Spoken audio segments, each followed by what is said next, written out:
Daud berunding dengan pemimpin-pemimpin pasukan 1000 dan pasukan 100 dan dengan semua pemuka.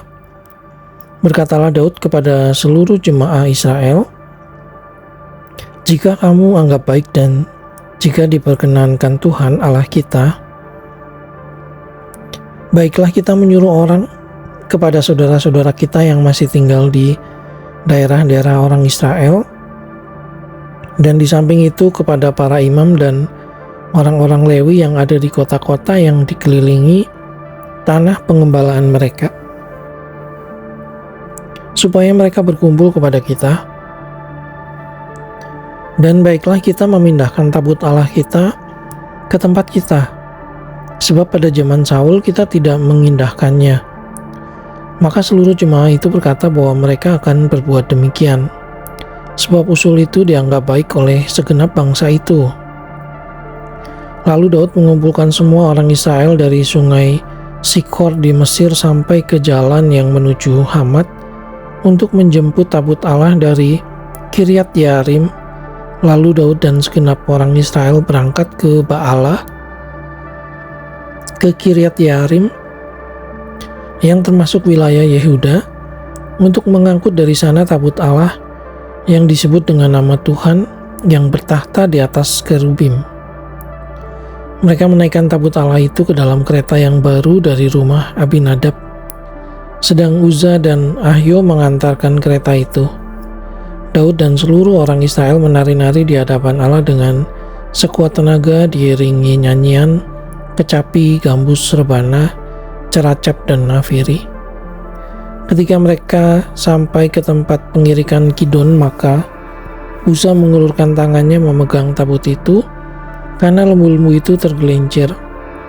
Maka bangkitlah murka Tuhan terhadap Uza, lalu ia membunuh dia oleh karena Uza telah mengulurkan tangannya kepada tabut itu. Ia mati di sana di hadapan Allah. Daud menjadi marah karena Tuhan telah menyambar Uza demikian hebatnya, maka tempat itu disebut orang Peres Uza sampai sekarang. Pada waktu itu Daud menjadi takut kepada Allah, lalu katanya, "Bagaimanakah aku dapat membawa tabut Allah itu ke tempatku?" Sebab itu Daud tidak mau memindahkan tabut itu ke tempatnya, ke kota Daud.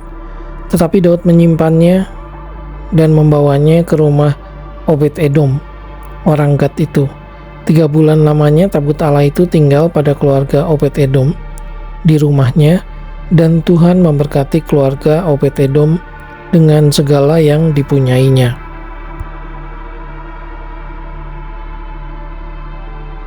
Hiram raja negeri Tirus mengirim utusan kepada Daud dan kayu aras, tukang-tukang batu dan tukang-tukang kayu untuk mendirikan sebuah istana baginya. Lalu tahulah Daud bahwa Tuhan telah menegakkan dia sebagai raja atas Israel, sebab martabat pemerintahannya terangkat tinggi oleh karena Israel umatnya. Daud mengambil lagi beberapa istri di Yerusalem, dan ia memperanakan lagi anak-anak lelaki dan perempuan.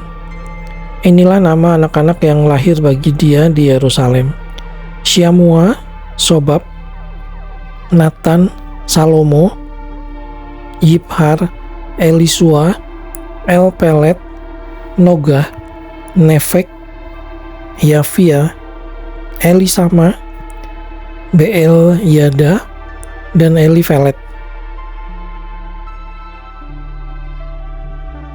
Ketika didengar orang Filistin bahwa Daud telah diurapi menjadi raja atas seluruh Israel, maka majulah semua orang Filistin untuk menangkap Daud. Tetapi Daud mendengar hal itu, lalu majulah ia menghadapi mereka.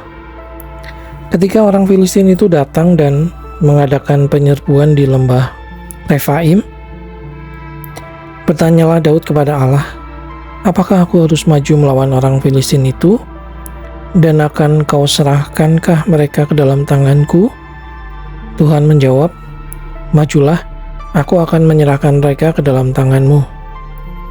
Lalu majulah ia ke Baal Perasim, dan Daud memukul mereka kalah di sana. Berkatalah Daud, "Allah telah menerobos musuhku dengan perantaraanku seperti air menerobos." Sebab itu orang menamakan tempat itu Baal Perasim. Orang Filistin itu meninggalkan para allahnya di sana, lalu orang Israel membakarnya habis atas perintah Daud. Ketika orang Filistin menyerbu sekali lagi di lembah itu, maka bertanyalah lagi Daud kepada Allah, lalu Allah menjawab, "Janganlah maju di belakang mereka, tetapi buatlah gerakan lingkaran terhadap mereka, sehingga engkau dapat menyerang mereka dari jurusan pohon-pohon kertau. Dan bila engkau mendengar bunyi derap langkah di puncak pohon-pohon kertau itu, maka haruslah engkau keluar bertempur, sebab Allah telah keluar berperang di depanmu untuk memukul kalah tentara orang Filistin." Dan Daud berbuat seperti yang diperintahkan Allah kepadanya, maka mereka memukul kalah tentara orang Filistin mulai dari Gibeon sampai Gezer. Lalu termasyurlah nama Daud di segala negeri, dan Tuhan mendatangkan rasa takut kepadanya atas segala bangsa.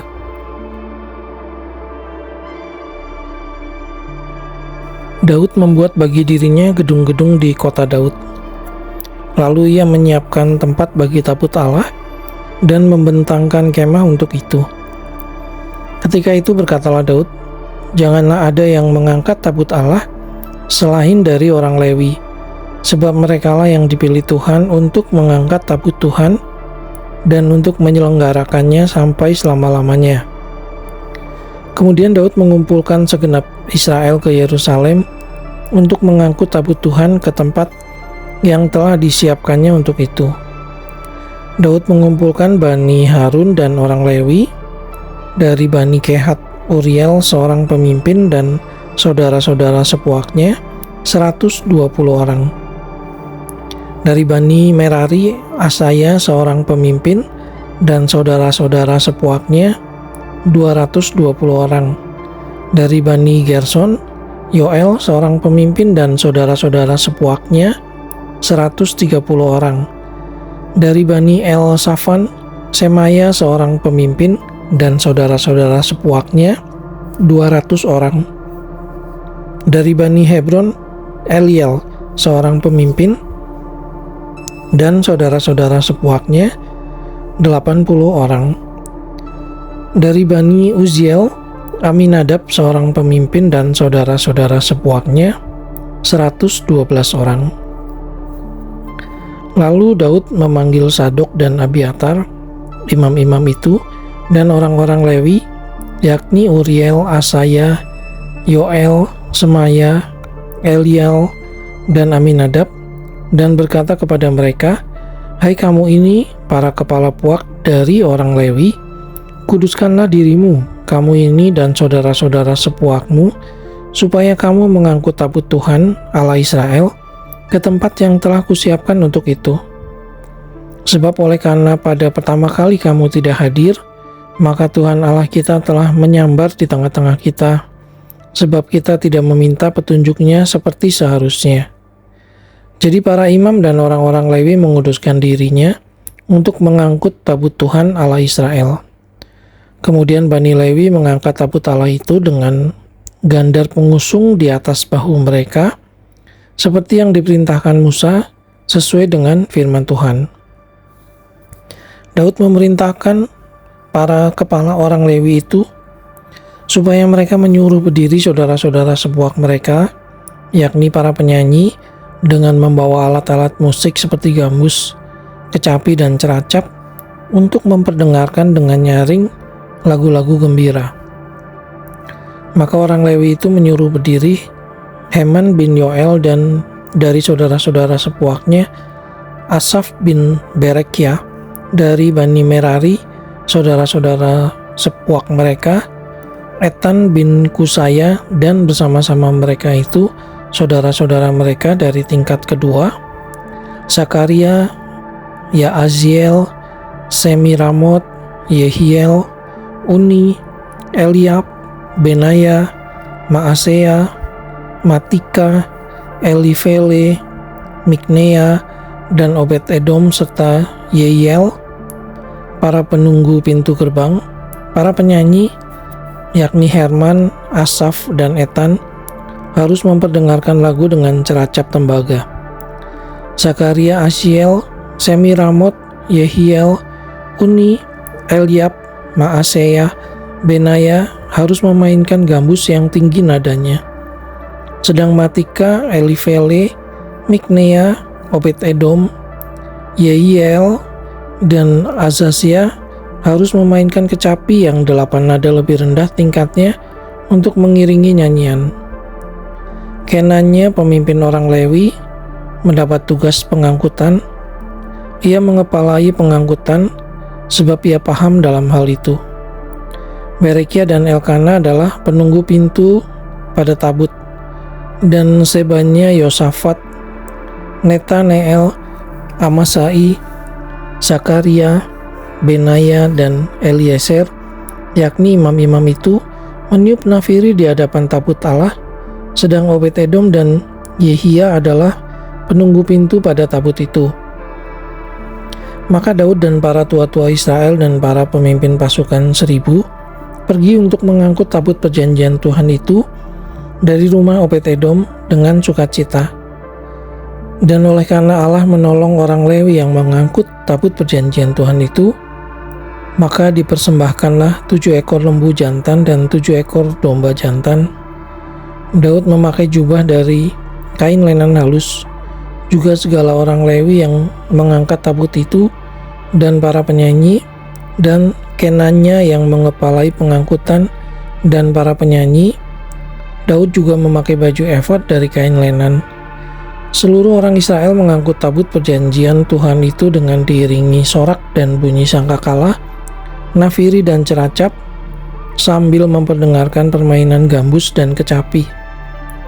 Ketika tabut perjanjian Tuhan itu sampai ke kota Daud, maka Michal, anak perempuan Saul, menjenguk dari jendela, lalu melihat Raja Daud melompat-lompat dan menari-nari. Sebab itu ia memandang rendah Daud dalam hatinya.